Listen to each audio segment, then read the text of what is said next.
सुनिए मंत्री जी, यूपी में 2027 के लिए सियासी बिसात बिछने की तैयारी तेज हो गई है, जिसमें यूपी के दर्जा प्राप्त मंत्री रघुराज सिंह के विवादित बयान ने आग में घी का काम कर दिया है।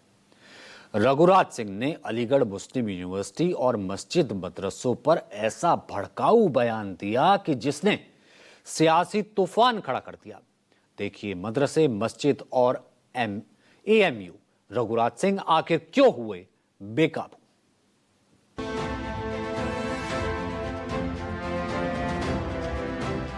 बंटे थे तो कटे थे,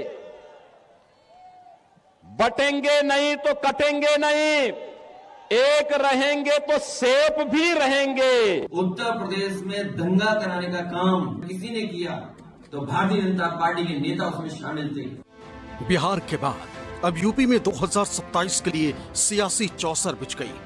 सियासी बयानबाजी के साथ साथ दिल्ली में हुए आतंकी धमाके के बाद से विवादित बयानबाजी भी तेज हो गई। बीजेपी के नेता आतंक के मामले को भी हिंदू मुसलमान से जोड़ने से चूक नहीं रहे।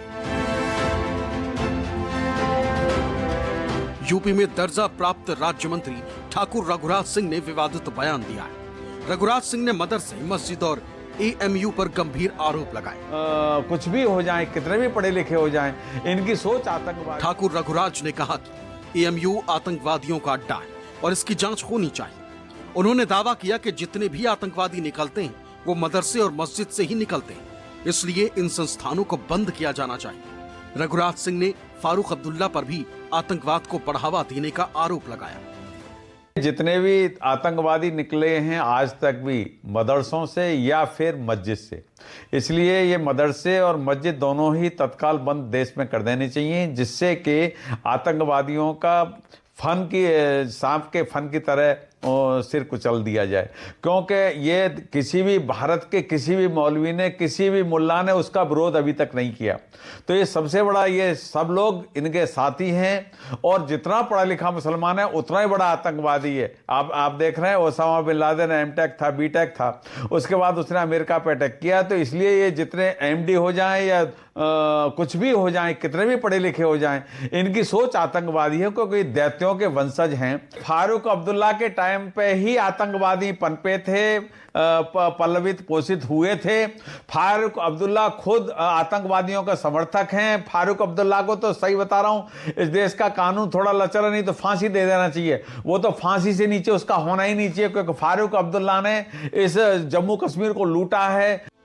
ठाकुर रघुराज सिंह के निशाने पर हमेशा एएमयू और मस्जिद मदरसे रहते हैं। उनके विवादित बयानों की फहरिस्त आपको बताएंगे, लेकिन इस बार रघुराज सिंह ने भड़काऊ बयान क्यों दिया, ये समझ लीजिए। दरअसल दिल्ली पुलिस ने 2020 के दिल्ली दंगों से जुड़े मामलों की सुनवाई के दौरान सुप्रीम कोर्ट में शजील इमाम के भड़काऊ भाषणों के वीडियो पेश किए और सुप्रीम कोर्ट को बताया कि जब पढ़े लिखे आतंकवादी बन जाते हैं तो वो ओवरग्राउंड वर्कर्स से ज्यादा खतरनाक हो जाते हैं। पुलिस ने कहा कि डॉक्टर्स और इंजीनियर्स के लिए देश विरोधी गतिविधियों में शामिल होना अब एक ट्रेंड बन गया। ये लोग सरकारी पैसों का इस्तेमाल करके पढ़ाई करते हैं, फिर एंटी नेशनल एक्टिविटी में शामिल हो जाते हैं। बस फिर क्या था, यूपी के मंत्री रघुराज सिंह को मौका मिल गया और एएमयू को लेकर हमेशा आक्रामक रहने वाले मंत्री जी ने विवादित बयान दे दिया, जिससे यूपी में सियासी हलचल तेज हो गई। समाजवादी पार्टी और मुस्लिम समाज ने बीजेपी के खिलाफ मोर्चा खोल दिया। भारतीय जनता पार्टी के पास आखिर मुद्दे क्या हैं? हिंदू मुसलमान, मंदिर मस्जिद, भजन कीर्तन, अजान, लव जिहाद, हिजाब, नकाब, मदरसा, फिल्में, मज़ारे, यूसीसी, हलाल प्रोडक्ट, इन्हीं मुद्दों के इर्द गिर्द पूरी भारतीय जनता पार्टी की राजनीति है। भारतीय जनता पार्टी में होड़ लगी हुई है कि कैसे हम अल्पसंख्यकों के खिलाफ कोई बड़ा बयान दे दें, कोई नफरती बयान दे दें। मसाजिद और मदारिस के जिम्मेदारान का मुल्क की आज़ादी में हमेशा बहुत पॉजिटिव और अहम रोल और किरदार रहा है, और ये बड़ी इबादतगाहें हैं, तालीमी इदारे हैं, जहाँ सिर्फ अल्लाह की मसाजिद में इबादत होती है, और मदारिस में कुरान और हदीस और वेरियस सब्जेक्ट्स को पढ़ाया जाता है। तो लिहाजा इस तरीके के बयानबाजी करना हम समझते हैं बिल्कुल ही बेबुनियाद है, और मुसलमानों का एज अ कौम, एज अ कम्युनिटी और मजहब इस्लाम का as a religion of peace कभी भी किसी भी टेरर एक्टिविटी से ना वास्ता मतलब रहा है, ना आज है, ना कल था और ना इंशाअल्लाह कभी होगा। ये पहली बार नहीं है जब ठाकुर रघुराज सिंह ने विवादित बयान दिया है। वो कई बार एएमयू को बंद करने की बात कह चुके हैं। ये भी कहा था कि उसका नाम बदलना चाहिए और वहां नारेबाजी करने वालों को पाकिस्तान भेज देना चाहिए। अल्लाहू अकबर के नारे लगाना मस्जिद में लगाएं, ठीक है, कोई बात नहीं, अपने घर पे लगाएं, ठीक है, कोई बात नहीं है, परंतु ये राष्ट्रीय पर्व है, राष्ट्रीय त्योहार है इस देश का, सरकारी त्योहार है 26 जनवरी 15 अगस्त। इस दिन अगर झंडे के नीचे ऐसे शब्दों का उपयोग किया जाए तो आप आतंकवादी हैं, क्योंकि मन्नान वानी भी यहीं से पैदा हुआ है। ये आतंकवादियों को तत्काल यहाँ से 150 रुपए की रोटी, एक रोटी 150 रुपए की पाकिस्तान में रही है, तो वहां इनको भेज देना चाहिए। अलीगढ़ वाले हमेशा भयभीत रहते हैं इसी कारण, क्योंकि इन लोगों की स्थिति बड़ी खराब रहती है हिंदुओं के प्रति। इनका जो एक कंसेप्ट है कि बाकी धर्म जो है अधर्मी है और ये ठीक नहीं है। रघुराज सिंह के सांप्रदायिक बयानों की कुंडली यही खत्म नहीं होती। इसी साल मार्च में तो होली के दौरान रघुराज सिंह ने कह दिया था कि अगर सफेद टोपी वालों को रंग से डर लगता है तो होली के दिन घर में ही नमाज पढ़े। जैसे होली पर मस्जिद को तिरपाल से ढक दिया जाता है, महिलाएं हिजाब पहनती हैं, वैसे ही सफेद टोपी वाले तिरपाल का हिजाब पहनकर घर से नमाज पढ़ने के लिए निकले।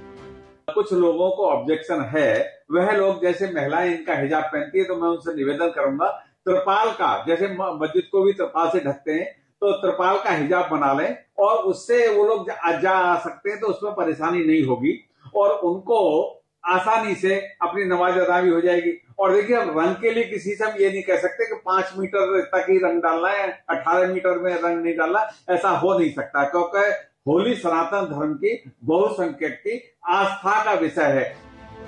ठाकुर रघुराज सिंह हमेशा सांप्रदायिक और भड़काऊ बयानबाजी करते रहे, लेकिन उनके बयानों पर बीजेपी की खामोशी का मतलब साफ है कि वो बीजेपी की सियासी चौसर में फिट बैठते हैं।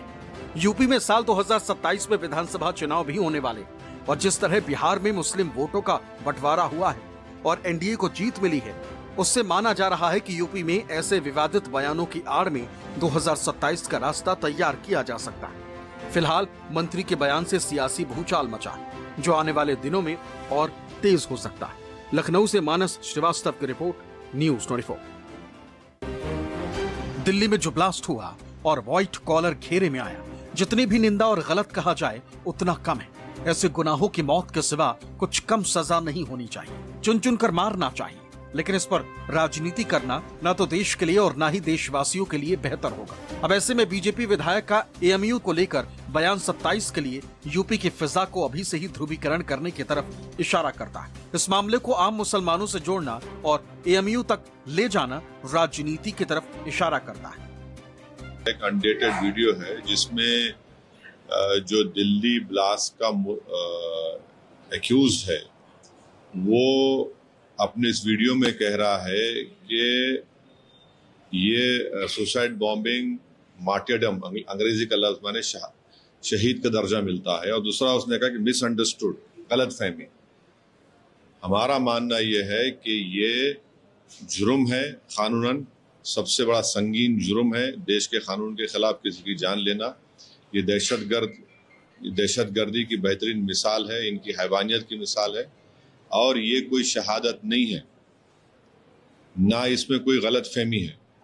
ये इस्लाम इस तरह की हरकतों को हराम करार देता है, और जितने भी इस्लामिक मकतब फ़िक्र के जिम्मेदार हैं, उलमा हैं, सब आपको ये कहेंगे कि ये संगीन जुर्म है और हम इसकी मजम्मत करते हैं। चाहे मुसलमान पढ़ा लिखा हो या ज़्यादा पढ़ा लिखा हो या कम पढ़ा लिखा हो,